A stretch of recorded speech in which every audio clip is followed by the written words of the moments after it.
This is Adam, and he suffers from gout. Try Urol.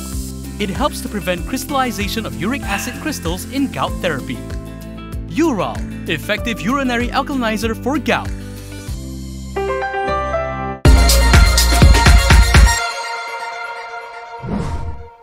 Hello, I'm Camelia, and this is KiniNews.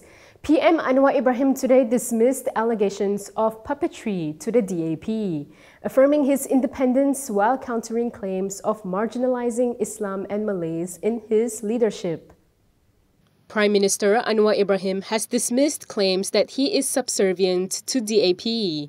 At a forum in Putrajaya this morning, Anwar said he was no one's puppet and can't be bought with money.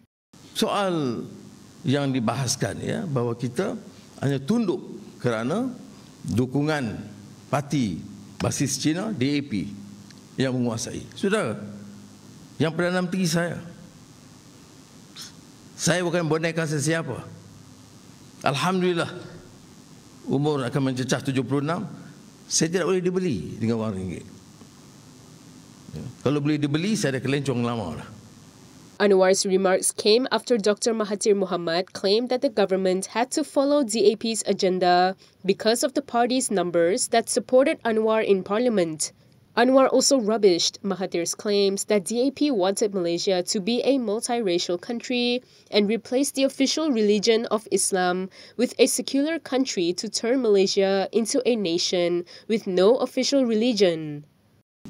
Dia dalam Jemaah Menteri dah 7 bulan saya. KSN ada dalam Masyarakat Jemaah Menteri. Belum sekali pun dia pertikai program untuk Melayu ke, untuk orang miskin ke, untuk Islam ke.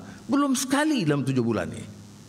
Meanwhile, he also addressed claims that Islam and the Malays were sidelined under his administration. Anwar said the claims were false and highlighted the greater allocations for the Islamic Development Department and Kelantan as examples of what the government has done. Anwar was not the first to refute Mahathir's claims of DAP pressuring Anwar. Party top gun Anthony Loke has also come out swinging at the former Prime Minister, asserting their respect for the federal constitution and reinforcing Malaysia's enduring commitment to peaceful multiracial coexistence. DAP Secretary-General Anthony Loke has hit out at former Premier Dr Mahathir Mohamad over his claims that DAP was using its political influence to pressure current Prime Minister Anwar Ibrahim to follow their agenda. Loke said the claims were baseless and all DAP MPs respect the federal constitution, including the position of Islam as the federation's official religion. Loke added that he was also disappointed with Mahathir's claims that DAP would threaten the Prime Minister. He reminded Mahathir how all of DAP's 42 MPs had supported him during his 22 months in office, from 2018 until February 2020, and questioned if they had ever withdrawn support from him or threatened his position. Loke pointed out that since the country achieved independence, Malaysia is known as a multiracial country that can live together peacefully. He also reminded Mahathir about his vision to give birth to Bangsa Malaysia through Vision 2020 and questioned why he was taking a stand today that is hostile to the multiracial society in Malaysia. Loke added that Mahathir shouldn't be worried as the country would always remain a member of the Organization of Islamic Conference under the unity government. Yesterday, Mahathir had argued that promoting a multiracial Malaysia contradicts the federal constitution. Mahathir also claimed that Anwar had to adhere to DAP's agenda of making Malaysia a multiracial country and replacing the official religion of Islam with a secular country with no official religion. With the state elections in 6 states approaching fast, the nation's top cop has warned political parties against inciting sensitive issues. The IGP also affirmed the force's commitment to maintaining peace and harmony. Inspector General of Police Razaruddin Hussain has reminded political parties not to play up sensitive issues, especially on the 3 Rs, during the upcoming state elections. He said police will take stern action against parties that touch on issues involving religion, royalty, and race. Razaruddin said this was to avoid tension and fears that could disrupt harmony among the people. He told reporters in Penang last night that each time the 3R is raised, they have observed that there is disunity and disharmony among the community.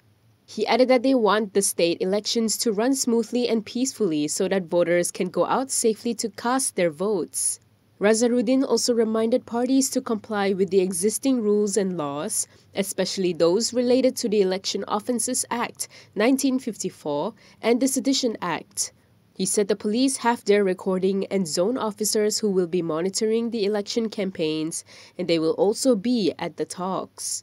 Meanwhile, he said police were also advising all political parties involved in the polls to apply for ceramah permits as early as possible for administrative purposes as well as to prevent a clash of venues between rival parties.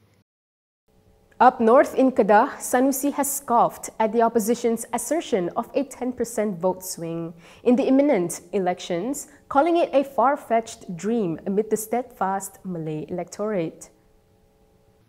Kedah caretaker Menteri Besar Muhammad Sanusi Mat Noor has dismissed the state opposition's claim that they could capture the state if there is a 10% swing of votes during the upcoming polls.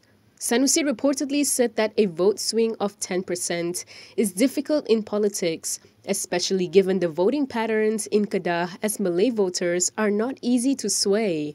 According to Berita Harian, when quizzed on the remarks last night, Sanusi told reporters that it was okay and the opposition can keep on dreaming.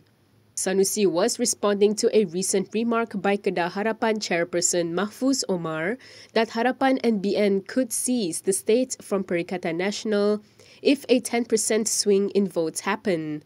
Mahfuz had reportedly said that Harapan and BN had a strong chance of taking over the state. He said they needed to get back support of those who had previously turned away from BN and Harapan, which was 6 to 7% of the votes.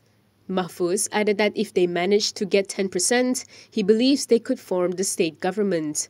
The Kedah State Assembly was dissolved on June 28th and elections must be held within 60 days of the dissolution. In a shocking turn of events, the MACC is investigating an agent suspected of attempting to extort over 15,000 ringgit from a stranded Chinese tourist at Kuala Lumpur International Airport, an incident which prompted action from Minister Tiong King Sing. MACC is tracking down an agent who allegedly tried to solicit bribes from a Chinese tourist who was stuck at the Kuala Lumpur International Airport, which led to an incident involving Tourism, Arts and Culture Minister Tiong King Sing last week. Malaysia Kini quoted sources as saying that MACC officers recorded statements from Tiong and the tourist yesterday. According to a source, it was revealed during questioning that a man had asked for over 15,000 ringgit to help the woman get through immigration checks. The MACC believed that the individual could be someone from outside who acted as a middle person to take advantage of the tourist who was about to be deported.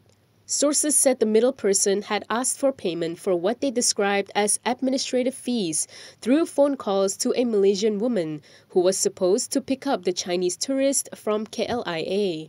The MACC had also recorded the local woman's statement and will be summoning more individuals for questioning. It was revealed that initial investigation into the case also showed that there was no breach of procedures by the Immigration Department officers at KLIA. A source said there were valid grounds for the immigration to turn the Chinese national away, as she did not possess a return ticket, did not have an itinerary for her stay, and she also did not bring any money. Meanwhile, when contacted, MACC Chief Commissioner Azam Baki confirmed that they are looking for the individual who tried to solicit payment from the tourist and her Malaysian acquaintance. He said the case is being investigated under Section 16A of the MACC Act, but declined to elaborate further. Muda President Syed Saddiq Syed Abdul Rahman has hit back at PKR Youth Chief Adam Adli Abdul Halim. Mana Adam Adli yang anak muda kenal berani sampai ke jalan raya untuk tentang rasuah? Tetapi kini apabila mereka yang menduduki tahta kuasa, kes-kes berskala besar ditangguhkan indefinitely, Mana suaranya? Apabila reforms undang-undang lapuk, tidak kira daripada AUKU ke undang-undang lain, mana suaranya? Apabila ia berkenaan isu untuk kita mempertahankan institusi kehakiman negara yang melangkaui politik. This is after Adam urged MUDA to clarify where it stands within the government. He said if MUDA no longer supports the coalition government, they can cross over to the opposition bloc. On June 26, Syed Saddiq announced the party's solo run and said that it would not be cowed by fear-mongering, that doing so would only result in splitting votes. And that is all from me today. For more stories, you can go to KiniTv.com. You can also follow us on Instagram, Twitter, YouTube, and Facebook for the latest news updates. If you would like to support independent media, do consider subscribing to MalaysiaKini.com. I'm Kimilia. Thanks for watching.